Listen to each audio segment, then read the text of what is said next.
laju. Kita bodoh dan lesu, nanya balas I love you too. Bilang ke mama mentu kita so siap, kita so siap, kita so siap kasih tuh. Bilang ke mama mentu in the back room, in the back room. Bikin mama muda, kita so siap. Oke, welcome back to my YouTube channel. Di sini kembali lagi bersama saya yaitu Mufid Agilman. Di sini dalam mata kuliah pengolahan pendidikan dengan dosen pengampu saya yaitu Bapak Muhammad Kristiawan Menjasa Pendidikan. Di sini saya akan menjelaskan materi yang berkaitan dengan manajemen yaitu kepemimpinan dalam manajemen, komunikasi dalam manajemen, tantangan dalam manajemen pendidikan. Kepemimpinan dalam manajemen. Kepemimpinan dalam bahasa Inggris disebut dengan leadership, sedangkan dalam bahasa Arab disebut dengan qiyamah atau imamah. Dalam terminologi yang dikemukakan oleh Mary Fields dan Hamzah, kepemimpinan adalah menyangkut dalam menstimulasi, memobilisasi, mengarahkan, mengkoordinasi motif-motif dan kesetiaan orang-orang yang terlibat dalam usaha bersama. Sedangkan berdasarkan para pakar-pakar itu, menurut Coates dan O'Donnell, mendefinisikan bahwa kepemimpinan sebagai proses mempengaruhi sekelompok orang sehingga mau bekerja sama sungguh-sungguh untuk meraih tujuan kelompoknya. Menurut Giorgio R. Terry, kepemimpinan adalah kegiatan mempengaruhi orang-orang untuk berusaha mencapai tujuan bersama. Sedangkan menurut Slamet, kepemimpinan merupakan suatu kemampuan proses atau fungsi pada umumnya untuk mempengaruhi orang-orang agar berbuat sesuatu dalam rangka mencapai tujuan tertentu. Menurut Barnes dalam buku Perilaku dalam Keorganisasiannya, itu mengatakan bahwa pemimpin dalam tim Kaizen memfokuskan perhatiannya kepada manusia baru dan pada hasilnya, sehingga tanggung jawab kepemimpinan merupakan kebalikan dari tugas supervisor. Kedua yaitu komunikasi dalam manajemen. Dalam manajemen sendiri, komunikasi itu diibaratkan sebagai minyak pelumas. Bahkan Giorgio R. Terry mengatakan bahwa manajemen is communication, pentingnya peran komunikasi dalam kegiatan manajemen.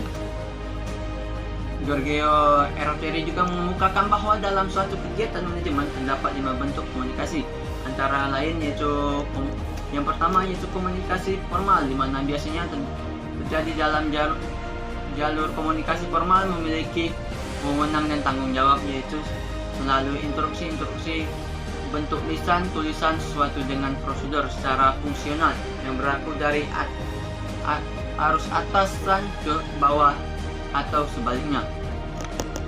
Yang kedua yaitu komunikasi non formal, yaitu di luar komunikasi formal terjadi secara spontan, misalnya sumbang saran yang berkaitan dengan tugas kewajiban. Efektif digunakan dalam perusahaan yang bersifat padat karya dengan jumlah pekerja yang cukup banyak dan tidak terlalu teknis. Yang ketiga yaitu komunikasi informal, seperti halnya komunikasi non formal, namun lebih menekankan pada aspeknya atau dengan kata lain digunakan dalam permasalahan di luar pekerjaan secara langsung. Yang keempat yaitu komunikasi teknis, biasanya hanya dilakukan dan dimengerti oleh orang-orang tertentu saja yang berkaitan dengan kegiatan tersebut. Komunikasi prosedural, yaitu biasanya dekat dengan komunikasi formal, diwujudkan melalui yang dalam bentuk pemberian laporan tahunan, bulanan, instruksi tertulis, memo dan lain-lain. Komunikasi dipandang sebagai sentra elemen-elemen lainnya dalam kegiatan manajemen organisasi. Alasan pertama, komunikasi memiliki fungsi untuk mempertemukan antara tujuan organisasi dengan target hasil yang dicapai. Yang kedua yaitu berfungsi untuk mengadaptasikan perubahan lingkungan organisasi. Ketiga yaitu untuk membina hubungan agar anggota organisasi dalam melaksanakan berbagai tugas beban kerja organisasi. Untuk itu, kemampuan komunikasi yang efektif menjadi hal yang mutlak harus dimiliki oleh seorang pelaku organisasi. Sementara Onong U. Effendi itu mengelompokkan komunikasi dalam manajemen itu menjadi 3 dimensi, yaitu komunikasi vertikal, yaitu harus komunikasi 2 arah timbal balik dalam melaksanakan fungsi-fungsi manajemen, bisa dari atas ke bawah, downward communication, dan bisa dari bawah ke atas, upward communication. Yang kedua yaitu komunikasi horizontal, merupakan komunikasi satu level yang terjadinya antara satu karyawan dengan karyawan lainnya, atau pemimpinan satu departemen dengan departemen lainnya dalam satu tingkatan dan lain sebagainya. Yang ketiga yaitu komunikasi eksternal, yaitu berlangsung secara dua arah antara pihak organisasi atau lembaga dengan pihak luar. Komunikasi yang terjadi dalam suatu organisasi ditentukan oleh kebijakan arus informasi. Dalam organisasi tersebut, arus informasi akan membentuk pola-pola hubungan antara jaringan komunikasi. Yaitu tantangan dalam manajemen pendidikan.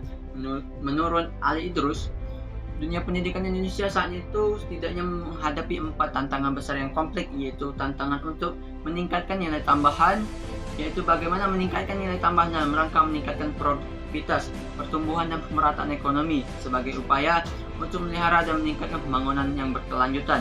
Yang kedua yaitu tantangan untuk melakukan kajian secara komprehensif mendalam terhadap terjadinya transformasi perubah struktur masyarakat dari masyarakat yang agraris ke masyarakat industri yang menguasai teknologi dan informasi.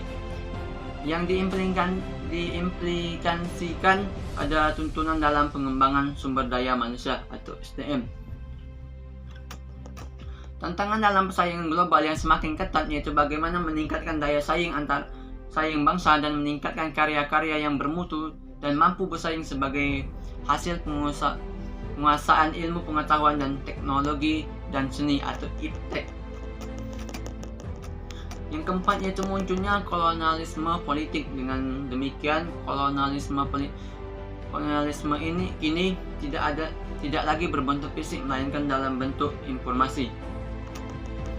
Manajemen itu sendiri tidak akan pernah bisa lepas dari 4 tantangan besar yang kompleks ini. Keputusan manajemen harus mempertimbangkan faktor-faktor ini dan karenanya memahami isu-isu globalisasi dalam dunia pendidikan menjadi kemestian bagi setiap para pengambil kebijakan di bidang pendidikan, baik itu di tingkat birokrat, administrator seperti menteri pendidikan, para kepala dinas, dan para manajer teknis seperti rektor, dekan, dan para kepala sekolah, dan bahkan para guru-guru yang mengelola pembelajaran di kelas.